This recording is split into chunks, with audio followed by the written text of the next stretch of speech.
Tudo bom, pessoal? Meu nome é Felipe Sanches, meu apelido é Juca, e eu sou um dos fundadores da Metamáquina, que foi em 2012 a primeira empresa brasileira a operar no mercado brasileiro com impressoras 3D de baixo custo, acessíveis, né? Que a gente chama de máquinas desktop.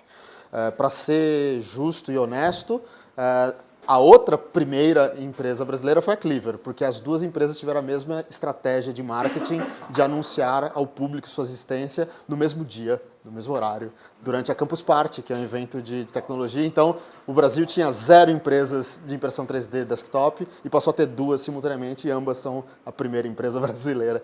Então, só esclarecendo que a gente não quer ser arrogante e dizer que foi antes deles, nem depois. Tivemos a mesma estratégia. E foi divertido esses anos que a gente trabalhou fabricando máquinas e vendendo máquinas para esse mercado. Só que a Metamáquina percebeu que esse mercado talvez não é o mais interessante para a gente, pela seguinte razão. Apesar da gente ainda ter um pezinho na parte de máquinas, o maior faturamento hoje em dia para a gente tem sido na área de educação. A gente percebeu que a tecnologia ainda é muito incipiente, apesar de ter coisas incríveis, como a gente viu agora há pouco, que estão aparecendo, ainda é um tipo de tecnologia que é muito complicado para o usuário final. O usuário quer realmente mexer com uma máquina, assim, a gente fala, entre aspas, produto Apple, né? Aquela coisa redondinha, perfeita, como o teletransporte do Star Trek, né? Aquelas coisas miraculosas. E não é o que acontece. Dá uma bela dor de cabeça operar uma máquina de impressora 3D, e o resultado final costuma ser bastante tosco. Então, assim, eu sinto que tem uma fantasia muito grande, um hype muito forte nesse mercado. Isso gera frustração na relação das empresas que prestam serviço, tanto de serviço sob encomenda como fabricação do equipamento, gera um conflito entre o prestador de serviço, a empresa, e o cliente. E a gente percebeu que o nosso DNA, a razão pela qual a gente optou por entrar nesse mercado e abrir empresa, era porque a gente tinha esse interesse em passar adiante conhecimento. O DNA da Metamáquina é justamente trabalhar com software livre, hardware livre, o usuário da máquina ter autonomia total na operação e compreensão dos processos de funcionamento das máquinas e total controle sobre o hardware e o software. E então a gente tinha esse lance no DNA do controle e autonomia do usuário, que é diferente do que o mercado majoritariamente pediu, que era um consumo mais utilitário mesmo, de eu quero uma peça e pronto, né? Então, ser fornecedor de máquina não fazia muito sentido para a gente nessa perspectiva de prover conhecimento. Então, a gente naturalmente navegou em direção à educação. Porque a educação é justamente o mercado onde a gente, claro, com a reputação que a gente ganhou durante esses 3 anos, tendo fabricado 150 máquinas aproximadamente, tendo tido uma cobertura ampla na mídia, aparecendo na televisão, etc.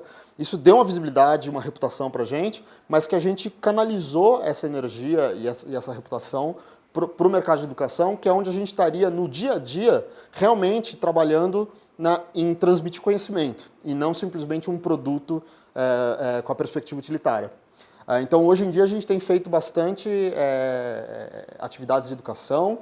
A gente fez vários workshops em SESC, em algumas escolas de ensino médio, e eu acho que é uma coisa bem interessante o tipo de atividade que a gente faz. Eu queria falar aqui um pouco sobre usos criativos de máquinas. Provavelmente, todos vocês já devem estar acostumados com o uso da máquina para o que ela foi projetada para fazer. E o que eu acho muito divertido, nessa perspectiva de entender a máquina, é pensar nas formas inusitadas de se usar uma máquina dessas. E essas formas inusitadas, elas vêm justamente da compreensão dos processos. Uma vez que você sabe como a máquina funciona, você consegue vislumbrar possibilidades que nem mesmo o projetista da máquina tinha imaginado anteriormente. É o que no jargão hack significa, né? Que é dar um uso novo a uma tecnologia. Então tem alguns exemplos, esse aqui é um dos exemplos. Essa peça não tem um modelo 3D. Essa peça tem um algoritmo. E o algoritmo não foi executado para gerar um modelo 3D que depois foi consumido da forma tradicional. O algoritmo roda ao vivo. Enquanto a peça está sendo impressa, o algoritmo está decidindo o que fazer. Isso é parecido com uma cultura, uma subcultura do norte da Europa da década de 80, mais ou menos, que existe até hoje, chamada demoscene, que é a cultura que o pessoal pegava computadores e videogames da época, que eram extremamente limitados, e davam usos criativos e tiravam o máximo do potencial daquelas máquinas, fazendo animações como essas coisas, assim, que, acredite ou não, isso aqui é feito com um microcontrolador de 8 bits, com, sei lá, 2, 4K de memória RAM, e realmente eles tiravam leite de pedra, né? E essa ideia de você fazer coisas incríveis com a máquina é o espírito da brincadeira. Então, essa peça, assim como essa, foram feitas com esse espírito. É um programa rodando e decidindo em tempo real o que fazer. Então, não passa pelo pipeline tradicional de modelo 3D, que vai para um slicer, que analisa a peça, decide a rota, gera um G-code, e o G-code é transmitido via porta serial para a máquina, que simplesmente faz o trabalho burro. Nesse caso, é uma máquina inteligente, entre aspas, porque ela mesma decide o que fazer. Tá? Então, essa foi uma brincadeira que a gente fez alguns anos atrás. Durante o desenvolvimento da máquina, a gente, numa tarde lá, falou, pô, dá para fazer? Dá para fazer. Vamos fazer, então. Enfim, é mais uma brincadeira. Dá para mostrar um vídeo dela operando, mas não tem nada demais em relação a uma máquina que você já viu imprimindo. É uma máquina imprimindo.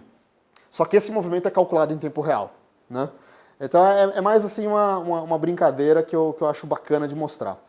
Outras coisas similares que a gente fez, e aí quando eu digo a gente, eu digo principalmente assim, eu não necessariamente Metamáquina, né? Mas eu participo também do Garoa Hacker Club, que é um laboratório de tecnologia aqui em São Paulo. E uma das coisas que a gente fez lá que tem a ver com esse compreendimento, essa compreensão íntima do funcionamento da máquina, é que a gente tinha uma máquina de corte de adesivo, e essa máquina de corte de adesivo, ela operou por alguns meses e depois quebrou. E a máquina, uma vez que quebrou, a gente não tinha como consertar, porque o hardware dela era tudo secreto, o firmware que estava nela, aparentemente o firmware corrompeu, porque ela ligava, dava o homing e travava, e o menuzinho, inclusive, travava. Então, aparentemente corrompeu o firmware. Mas a gente não tinha nem sequer o binário proprietário do firmware para carregar. Muito menos o fonte, muito menos documentação técnica de como funcionava aquela máquina. A solução foi a seguinte, já que a máquina pifou e não tem como fazer o conserto, vamos pegar uma placa de controle da impressora 3D que durante a montagem lá na linha de produção da Metamáquina, um dos nossos funcionários soldou um capacitor invertido e na hora que ligou explodiu o capacitor. Ele falou, bom, isso aqui está descartado, não vamos usar essa placa numa máquina nova, né? Isso aqui, rejeitado, faz máquina nova com peça nova. E essa peça que ficou rejeitada, depois inspecionando eu vi que ela, apesar de ter explodido aquele capacitor, com um pouco de limpeza, uma manutenção, deu para botar ela para funcionar de novo. Falei, bom, então vamos usar isso aqui na máquina de corte de adesivo. Porque uma máquina de corte de adesivo é uma máquina CNC, né? Uma máquina de controle numérico. Ela é a mesma coisa que uma impressora 3D, exceto os periféricos, né? Uma impressora 3D tem 3 motores, que é X, Y, Z, e tem mais um motor do extrusor, ou um motor para cada extrusor. A máquina de corte adesivo é a mesma coisa, são 2 motores, então tem um motor a menos, que é X e Y, para puxar o papel para dentro e para mover a faca, e um solenoide para cortar o adesivo. Esse solenoide ele é controlado por um relézinho, então é o mesmo, por um transistor, que é o mesmo transistor que na impressora 3D a gente usa para ligar e desligar corrente elétrica do bico, para aquecer o bico. Então, em vez de mandar corrente para o bico, a gente manda corrente para um solenoide que abaixa a faca. Então, assim, as máquinas são distintas, mas o firmware é o mesmo. A gente pegou um firmware livre, o Repetier, modificou uma meia dúzia de linhas só para trocar essa interpretação do eixo Z para ser cortar em vez de mexer um motor de passo. E foi só com 6 linhas modificadas num firmware livre a gente conseguiu botar para funcionar uma máquina de corte adesivo. Então, esse tipo de compreensão íntima do funcionamento da máquina é o tipo de coisa que só o software livre e o hardware livre propiciam, e é isso que a gente está querendo fomentar, que as pessoas tomem conhecimento de que com esse tipo de coisa você tem controle das máquinas, até para fazer uma manutenção inusitada ou fazer algo incrível que der na telha, né? Essa abertura, esse universo sem limites que a gente quer lembrar as pessoas de que é possível. Okay? Obrigado.